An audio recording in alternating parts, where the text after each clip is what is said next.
Hello and welcome to another Purple Insider Extra. Matthew Coller here, along with Sam Ekstrom. A reminder, if you want longer conversations from Sam and I, check out the full Purple Insider podcast and our written work at purpleinsider.substack.com and subscribe to us here on YouTube. All right, Sam, let's talk about Danielle Hunter. I wrote for the website today about how player-friendly deals in Minnesota are just not happening anymore, and it seems Danielle Hunter's unhappiness is pointing to that. But here's my question for you. Do you take his likes on Twitter seriously? Because after Stephon Diggs last year, I think we kind of have to. Becoming a Twitter sleuth is probably one of my least favorite parts of this job, but unfortunately it's a reality. Like, you have to follow the likes and retweets trail to see what subliminal messages these guys are sending. Nobody was more cryptic than Stephon Diggs. Danielle Hunter kind of shoots his shot a little more strategically, and he comes up with a few likes that were in favor of a trade from Minnesota. So clearly there is a little posturing going on here. And as you've alluded to, Matthew, because there's so much noise about him that he hasn't chosen to kibosh, his silence speaks more than I think any like on Twitter. The fact that he hasn't really kind of gone to bat for this team, hasn't expressed his desire to be back in camp. And that tells me that while he may prefer to stay in Minnesota, ultimately he would like to do so at a price of his choosing. So we're getting into dangerous territory here. I mean, obviously free agency coming up, moves are going to start to get made. This is where you need to figure your crap out if you're Rick Spielman.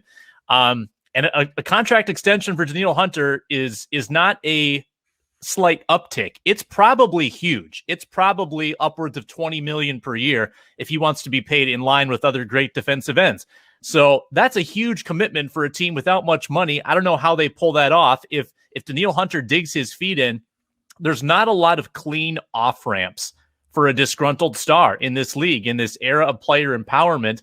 Odds are it will end badly unless they can come to some kind of amicable arrangement. This is where usually with contract extensions, it works in the team's favor to lower the player's cap hit right away. But I don't see a scenario where they can do that by a significant margin with Danielle Hunter. As much as we've all become capologists lately, maybe there's a possibility of doing that. But even then, you're doing the same thing that they've done in years past, which is kick money down the road. And when you do that, eventually the bill comes and you end up with an offseason like last year, where the Vikings saw a lot of their key players go. So I want to know your opinion on this, Sam, because I think that this team has bent to a lot of players recently. They re-signed Kyle Rudolph a few years ago to that big extension that they ultimately had to cut him because of. They signed Dalvin Cook after he put a lot of pressure on them publicly last season, or at least his agent did that as well through some of the tweets that we saw from Adam Schefter and so forth. But he pushed them to sign him to that contract extension when he wanted it, and the Vikings ultimately did that, and they've signed pretty much anybody who wants to be here. Anthony Barr says, you know what, I won't sign with the Jets. I'm going to come back. And guess what? He ends up coming back, and they pay him a big salary. Do they put their foot down here with Danielle Hunter, or do you think that we're going to see a similar result where the more pressure that he puts on the Vikings, the more likely they are to give him what he wants? Yeah, it would be, I think, a bad business decision to just let your defensive end go, because that's a super important position, right? Like, you try to keep your coverers and your pass rushers, or who says coverers? Cornerbacks, and pass rushers. And to lose a star of that magnitude at a position of that value, I think would be pretty tough for an organization to stomach that, unless they're going to fully embrace the rebuild, which I don't think they are. But to your point, the Vikings are extremely willing to give that second contract. They're a little more hesitant to give that third contract, which is sort of what Danielle Hunter's wanting here. He's wanting like a bump on his second contract with 3 years left on the deal. I will say this about what the Vikings have done with some of these extensions. Typically, they give themselves an out after 1 or 2 years. They've always been pretty smart, except with the quarterback contracts, of course.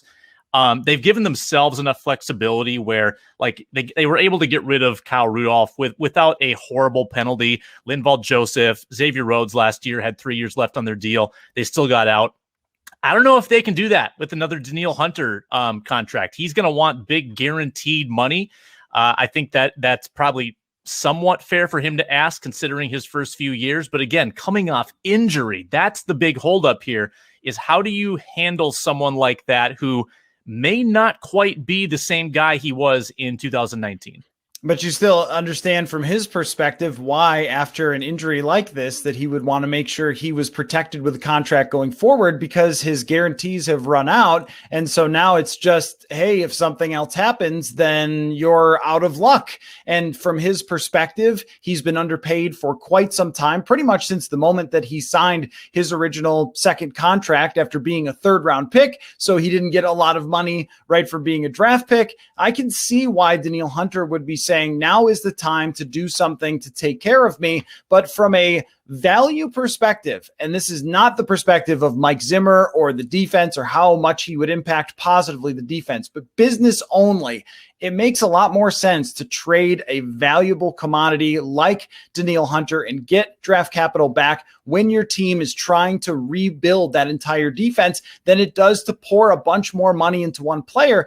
I feel like we saw them do this, pouring a bunch of money and a second-round pick into Yannick Ngakoue last year. Now, I know that Danielle Hunter is much better as a player and is one of the elite players at his position, but even if you look at the Chicago Bears with Khalil Mack has been amazing, and he hasn't really been the determining factor for how far they've gone. There's only so much one defensive player can do. So give me a prediction. Do you think Danielle Hunter is starting at defensive end 2021?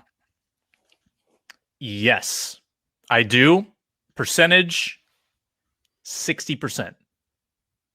I will agree with you and say I'll go even a little higher. I'll go 75% that they do not move on from Danielle Hunter because I just don't think Mike Zimmer lets people walk out the door. So this has been a Purple Insider Extra. If you want more conversations like this, check out our podcast, Purple Insider, wherever you get your podcasts, and the written work, purpleinsider.substack.com.